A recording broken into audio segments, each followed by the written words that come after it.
Happy good day mga kalagalag. Muli kong i-update ang pag-breed ko ng labuyo at sa araw ngayon mga idol, September 29 ay napisa na ang mga itlog ni Lambing sa kanyang paglilimlim at sakto na umabot tayo ng 18 days at ito nga kung saan ang bumaba yung mga sisiw niya at si Lambing ay ginaguide niya para magkahig yung mga sisiw niya at pakita ko sa inyo mga ludi ang magagandang sisiw na purong labuyo ni Lambing.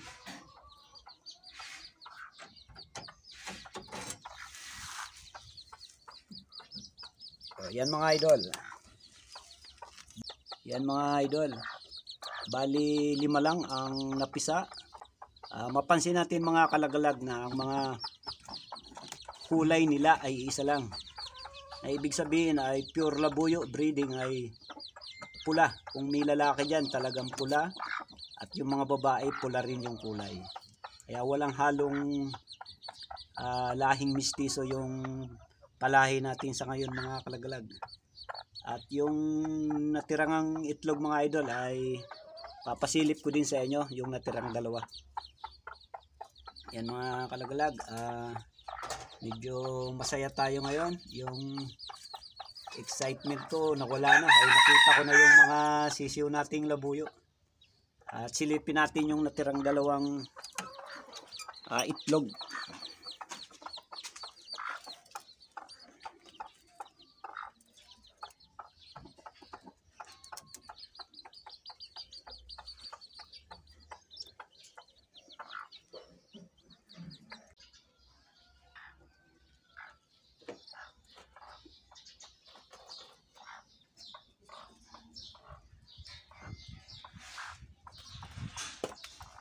Bali ito mga idol yung natirang 2 sa 7 itlog ni Lambing. At ito nga yung pinakauna, nilagyan ko ng sinyal. At mas maliit yung mga huling itlog ni Lambing kaysa sa nauna niyang itlog. At ito nga mga kalagalag, bugok na to at di na mapakitinabangan. At bago tayo mga kalagalag magpatuloy, bili muna ako ng patuka at mga sa sipon ng mga nating alagang labuyo.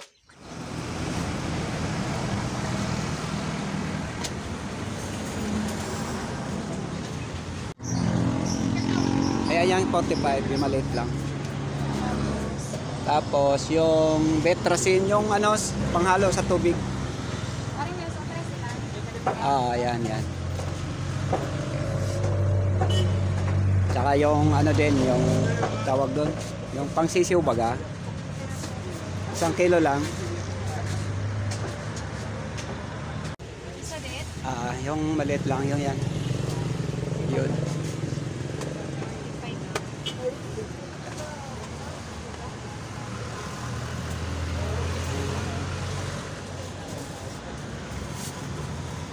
Thank you.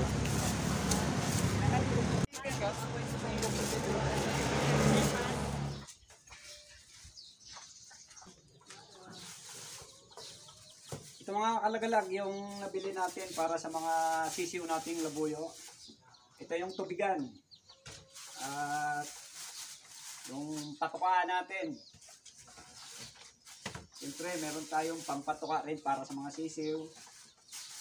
At para sa sipon, nang di sila sipunin kay taglamig na ngayon, September, October, November hanggang December, medyo masilan, magalaga ng labuyo, taglamig na.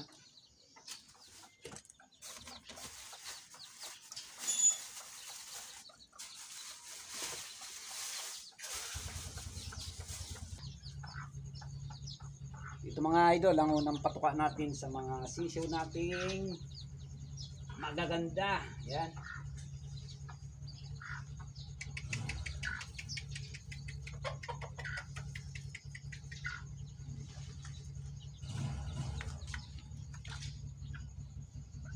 So yan mga lodi, ang ating matagumpay na pagsisisiw ni Lambing na produkto nila ni lahat. Yan mga idol, di na maiilap tong sisiw natin. Yan, pili na natin mahawakan. Yan. So ito mga lodi, Papakita ko talaga sa inyo. Ayan, ayan. Napakagandang sisiw na pure labuyo. Yan, pinaghirapan natin mga kalagalag na ilang araw nating pinag-monitor para lang maka-produce tayo ng pure labuyo breeding. So ito na mga idol, ang ating mga sisiw na pure labuyo.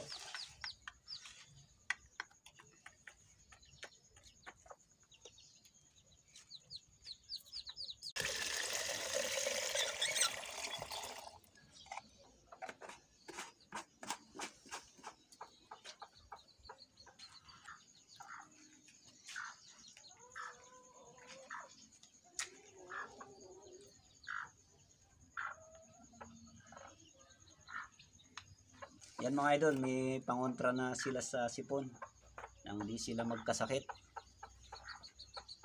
At masasanay itong mga sisiw na bagong pisa ni lambing, magiging maamo sila kasi yun nga, inaalagaan na sila ng tao. Di tulad sa wild, na kapag sila ay napisa, wala silang nakikitang tao. At yun, wild sila, makakita lang ng tao ay mag-aalpasa na yan.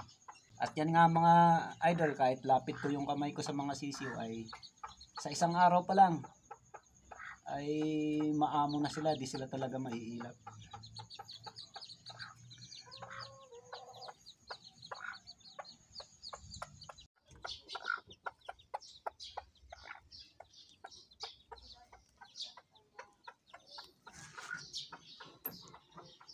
Ito mga idol na dalawang itlog na di napisa ay tatapon na lang natin. Sayang pero wala tayong magawa. Pero okay lang mga idol dahil meron naman tayong 5 na naging sisiw ni lambing.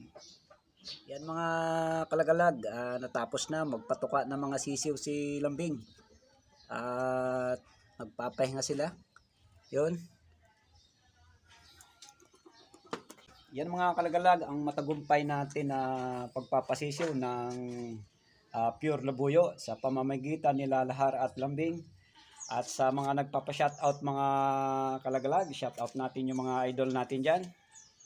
Ito from Bicol, kababayan ko to, Victor Dumikel, shoutout sa iyo idol. Kay Brian Saren ng Bohol. AAA ng Germany, kababata ko to, pinapa-shoutout niya yung mga kapamilya niya dito sa barangay namin, sa barangay Bonot, Legazpi City. Shoutout sa mga Apuya family. Pinapa-shoutout kayo ni AAA ng Germany. At kay Greg Caneda ng Davao. Yan mga kalagalag, dito magtatapos ang ating video at i-update ko sa mga susunod na linggo ang ating pagbibreed ng labuyo at tong 5 sisiw ni lambing. At sana mga kalagalag, yung mga bagong lingon, bagong dapo sa aking YouTube channel ay huwag niyong kalimutan i-subscribe. One lagalag.